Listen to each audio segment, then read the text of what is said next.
নমস্কার বন্ধুরা, ডলি রন্ধনশালায় সবাইকে স্বাগত।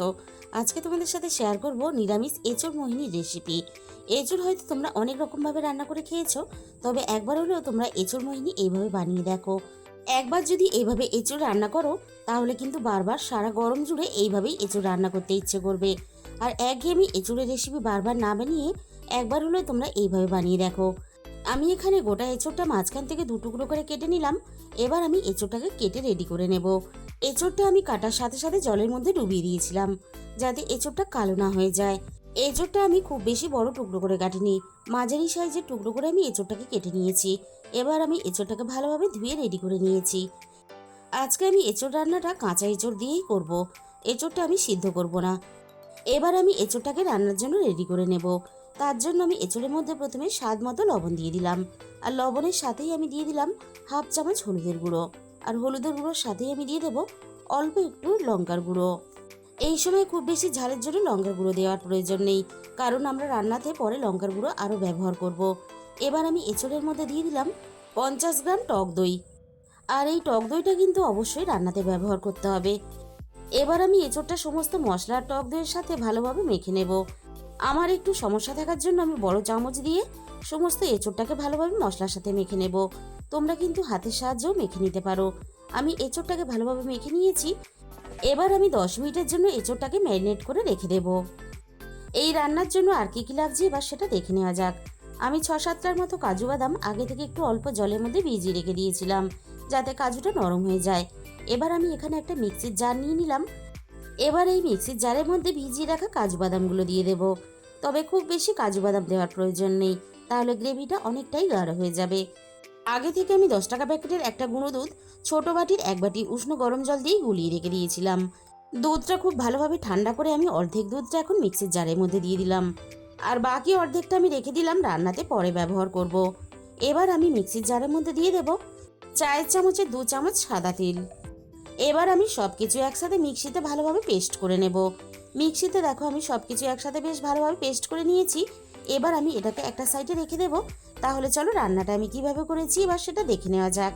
প্রথমে আমি এই রান্নার জন্য একটা স্পেশাল ভাজা মশলা বানিয়ে নেব।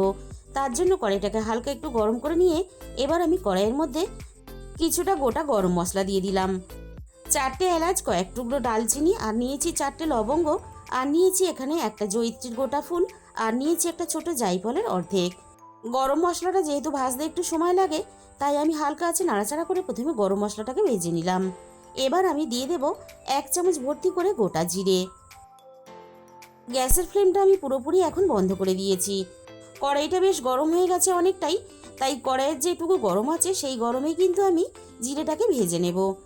সব কিছু ভেজে নিয়ে আমি কড়াই থেকে নামিয়ে একটা প্লেটের মধ্যে ঢেলে নিয়েছি। কড়াইয়ের গরমে যাতে খুব বেশি পুড়ে না যায়, পরে আমি গুঁড়ো মশলাগুলোকে গুঁড়ো করে নেব। এবার আমি কড়াইয়ের মধ্যে দিয়ে দেব পরিমাণ মতো সর্ষের তেল, আর এই রান্নাটা সর্ষের তেলেই করার চেষ্টা করবে। সর্ষের তেলে রান্নাটা করলে রান্নার স্বাদ অনেক বেশি ভালো হবে। তবে তোমাদের সুবিধা মতন রান্নাটা রিফাইন তেলেও করতে পারো। তেলটাকে আমি নাড়াচাড়া করে খুব ভালোভাবে গরম করে নিয়েছি। এই রান্নার জন্য আমি বড় সাইজের 2টো আলু বেশ বড় বড় টুকরো করে কেটে রেখে দিয়েছিলাম। প্রথমে আমি রান্নার জন্য আলুগুলোকে ভেজে নেব। আলুগুলো ভাজার জন্য আমি তেলের মধ্যে দিয়ে দিয়েছি। এবার আমি আলুর মধ্যে স্বাদ মতো অল্প একটু লবণ আর অল্প একটু হলুদের গুঁড়ো দিয়ে দিলাম। এবার আমি লবণ আর হলুদটা নাড়াচাড়া করে আলুর সাথে খুব ভালোভাবে মিশিয়ে দেব, আর আলুটাকে খুব ভালোভাবে একটু সময় নিয়ে ভেজে নেব। আমার যতটা আলুর প্রয়োজন ততটাই কিন্তু আমি রান্নাতে ব্যবহার করলাম। তোমাদের যতটা আলুর প্রয়োজন তোমরা তোমাদের প্রয়োজন মতো আলুটা রান্নাতে ব্যবহার করবে। আলুটাকে আমি মিনিট 5-6 মতো নাড়াচাড়া করে বেশ ভালোভাবে ভেজে নিয়েছি। আলুর গায়ে দেখো একটা সুন্দর ভাজার কালার চলে এসেছে, তাই এর থেকে আর বেশি ভাজার দরকার নেই। এবার আমি সমস্ত ভাজা আলুগুলো কড়াই থেকে নামিয়ে নিলাম। কড়াইয়ের মধ্যে যেটুকু তেল আছে এই তেলেই কিন্তু আমি বাকি রান্নাটা করে নেব। তেলের মধ্যে আমি ফোড়নে প্রথমে দিয়ে দিলাম হাফ চামচ গোটা জিরে, আর জিরের সাথে আমি দিয়ে দিলাম অল্প একটু গোটা গরম মশলা। এবার আমি ফোড়নটাকে নাড়াচাড়া করে বেশ ভালোভাবে ভেজে নেব, ফোড়ন থেকে সুন্দর মিষ্টি গন্ধ বেরোনো পর্যন্ত। ফোড়নটাকে আমি মিনিট খানেকের মতো ভালোভাবে ভেজে নিয়েছি। আগে থেকে আমি 1 ইঞ্চি পরিমাণ আদা আর একটা কাঁচা লঙ্কা বেটে রেখে দিয়েছিলাম। এবার আমি আদা আর কাঁচা লঙ্কাটা তেলের মধ্যে দিয়ে দিলাম। এবার আমি আদা আর কাঁচা লঙ্কাটা কয়েক সেকেন্ড নাড়াচাড়া করে ভেজে নেব, আদার কাঁচা গন্ধটা চলে যাওয়া পর্যন্ত। মিনিট খানেকের মতো আমি আদা আর কাঁচা লঙ্কাটাকে ভেজে নিলাম। এবার আমি রান্নার স্বাদ মতো 1 চামচ পরিমাণ চিনি দিয়ে দিলাম। এই সময় চিনিটা দিলে তাহলে রান্নার কালারটাও খুব ভালো আসবে আর স্বাদের ব্যালেন্সটাও ঠিক থাকবে।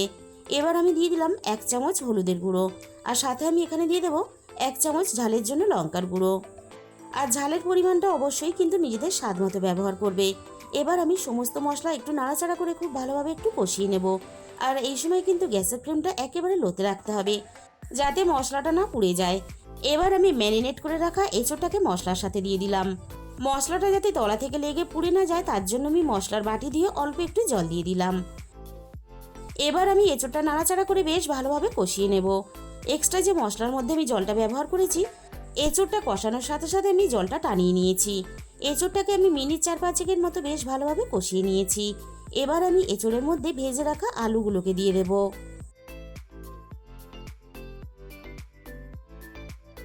এবার আমি এঁচোড় আর আলু একসাথে নাড়াচাড়া করে বেশ ভালোভাবে একটু সময় নিয়ে কষিয়ে নেব।